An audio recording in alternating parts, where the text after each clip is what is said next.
Assalamualaikum warahmatullahi wabarakatuh. Baik, pada kali ini saya akan membahas tentang instrumen evaluasi dalam bentuk non-tes.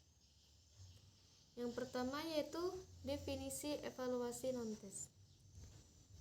Non-tes adalah cara penilaian hasil belajar peserta didik yang dilakukan tanpa menguji peserta didik, tetapi dengan melakukan pengamatan secara sistematis. Teknik atau alat evaluasi non-tes berarti melaksanakan penilaian dengan tidak menggunakan tes. Teknik penilaian ini umumnya untuk menilai kepribadian anak secara menyeluruh, meliputi sikap, tingkah laku, sifat, sikap sosial, dan lain-lain yang berhubungan dengan kegiatan belajar dalam pendidikan, baik secara individu maupun secara kelompok. Dengan teknik non-tes, maka penilaian atau evaluasi hasil belajar peserta didik dilakukan dengan tanpa menguji peserta didik, melainkan dilakukan dengan melakukan pengamatan secara sistematis atau observation, melakukan wawancara, interview, menyebarkan angket atau questionnaire, dan memeriksa atau meneliti dokumen-dokumen atau documentary analysis. Selanjutnya yaitu di sini terdapat alat-alat evaluasi non-tes. Yang pertama, skala bertingkat. Rating scale atau skala bertingkat menggambarkan suatu nilai dalam bentuk angka. Angka-angka diberikan secara bertingkat dari angka terendah hingga angka paling tinggi. Yang kedua yaitu questionnaire atau angket.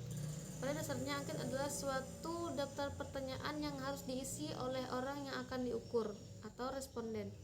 Pada umumnya tujuan penggunaan angket atau kuesioner dalam proses pembelajaran terutama adalah untuk memperoleh data mengenai latar belakang peserta didik sebagai salah satu bahan dalam menganalisis tingkah laku dan proses belajar mereka. Angket sebagai alat penilaian non-tes dapat dilaksanakan secara langsung maupun secara tidak langsung. Dilaksanakan secara langsung apabila angket itu diberikan kepada anak yang dinilai atau dimintai keterangan, sedangkan dilaksanakan secara tidak langsung apabila angket itu diberikan kepada orang yang dimintai keterangan tentang keadaan orang lain, misalnya diberikan kepada orang tuanya atau diberikan kepada temannya. Yang ketiga yaitu daftar cek.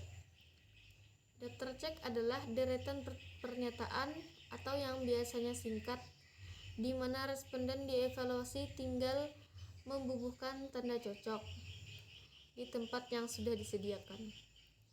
Yang keempat itu wawancara.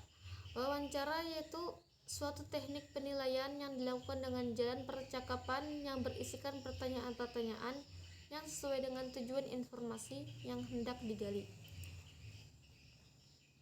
Dan wawancara ini dibagi menjadi dua kategori, yaitu yang pertama wawancara bebas, yaitu si penjawab atau responden diperkenankan untuk memberikan jawaban secara bebas sesuai dengan yang ia ketahui tanpa diberikan batasan oleh pewawancara. Yang kedua, wawancara terpimpin, di mana pewawancara telah menyusun pertanyaan-pertanyaan terlebih dahulu yang bertujuan untuk menggiring penjawab pada informasi-informasi yang diperlukan saja. Yang kelima yaitu pengamatan. Pengamatan atau observasi adalah suatu proses pengamatan dan pencatatan secara sistematis, logis, objektif, dan rasional mengenai berbagai fenomena, baik dalam situasi yang sebenarnya maupun dalam situasi buatan untuk mencapai tujuan tertentu. Di sini yaitu cara dan tujuan observasi dapat dibedakan menjadi tiga macam. Yang pertama, observasi partisipatif dan non-partisipatif. Observasi partisipatif adalah observasi di mana orang yang mengobservasi atau observer ikut ambil bagian dalam kegiatan yang dilakukan oleh objek yang diamatinya. Sedangkan observasi non-partisipatif, observer yang tidak mengambil bagian dalam kegiatan yang dilakukan oleh objeknya atau evaluator berada di luar garis, seolah-olah sebagai penonton. Contohnya itu misalnya guru mengamati setiap anak dan ikut bermain di lapangan. Ini termasuk contoh dari observasi partisipatif. Sedangkan contoh observasi non-partisipatif yaitu guru hanya sebagai pengamat dan tidak ikut bermain. Yang kedua yaitu observasi sistematis dan observasi non-sistematis. Observasi sistematis adalah observasi yang sebelum dilakukan, observer sudah mengatur struktur yang berisi kategori atau kriteria dan masalah yang akan diamati. Sedangkan observasi non-sistematis yaitu apabila dalam pengamatan tidak terdapat struktur kategori yang akan diamati. Contoh observasi sistematis, misalnya guru yang sedang mengamati anak-anak menanam bunga. Sebelum guru melaksanakan observasi, sudah membuat kategori-kategori yang akan diamati. Misalnya tentang kerajinan, kesiapan, kedisiplinan, ketangkasan, kerjasama, dan kebersihan. Kemudian kategori-kategori itu dicocokkan dengan tingkah laku peserta didik dalam menanam bunga. Kalau observasi non-sistematis, maka guru tidak membuat kategori teratas, tetapi langsung mengamati anak yang sedang menanam bunga.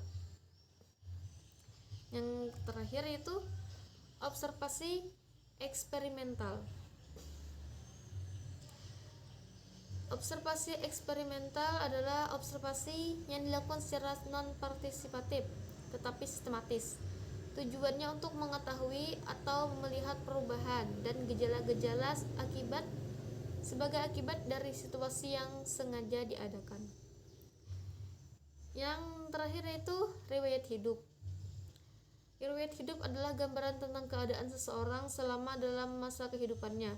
Dengan mempelajari riwayat hidup, maka subjek evaluasi akan dapat menarik sesuatu kesimpulan tentang kepribadian, kebiasaan, dan sikap dari objek yang dinilai. Masuk ke pembahasan selanjutnya yaitu tentang kelebihan dan kekurangan masing-masing tes. Yang pertama yaitu skala bertingkat. Kelebihan dari penggunaan skala bertingkat antara lain: 1. Lebih fleksibel, lebih mudah untuk mengetahui, mendapat responden tentang variabel yang teliti dan cocok digunakan untuk memperoleh data kualitatif tentang objek yang bersifat heterogen. Sedangkan kekurangannya yaitu berpengaruh terhadap ketidakjujuran jawaban responden, berpengaruh dari kesan atau penilaian, berpengaruh terhadap keinginan untuk berbuat baik dan dengan memberi nilai tinggi, dan pengamat tidak membedakan antara fenomena satu dengan fenomena yang lainnya.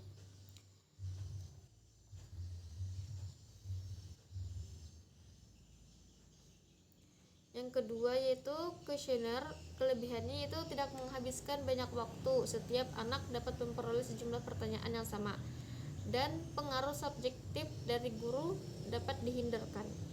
Sedangkan kekurangannya yaitu pertanyaan yang diberikan terbatas. Kadang-kadang pertanyaan yang diberikan tidak dijawab oleh semua anak, dan ada kemungkinan angket yang diberikan tidak dapat dikumpulkan semua. Selanjutnya daftar cek.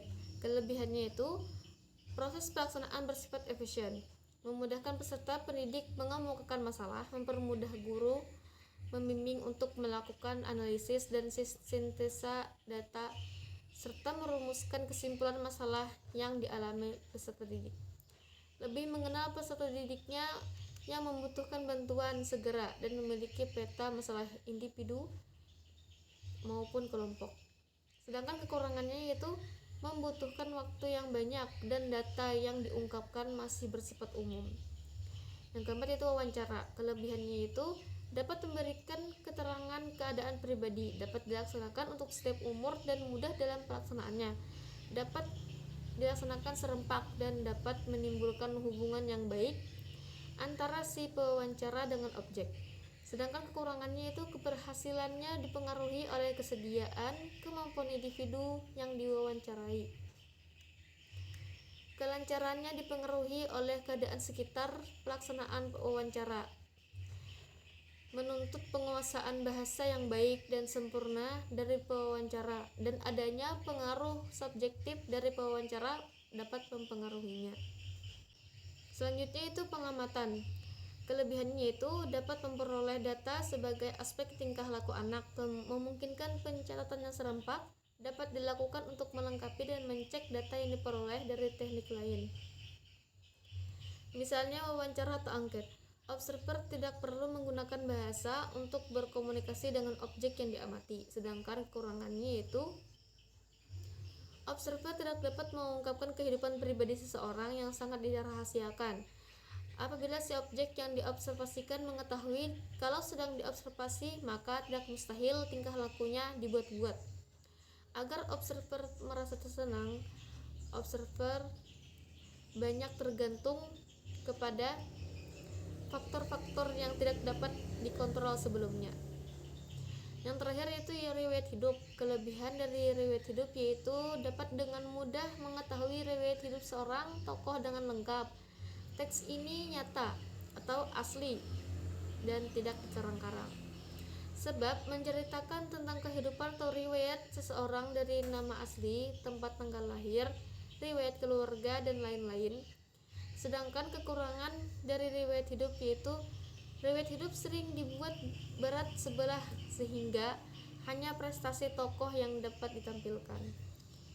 Kekurangan tokoh tidak disebutkan sehingga dapat disebut riwayat hidup berat sebelah. Tidak boleh ditambahkan yang mengada-ngada atau opini. Baik, itulah tadi penjelasan atau pembahasan tentang instrumen evaluasi yang bersifat non-tes. Mungkin itu saja. Terima kasih. Wassalamualaikum warahmatullahi wabarakatuh.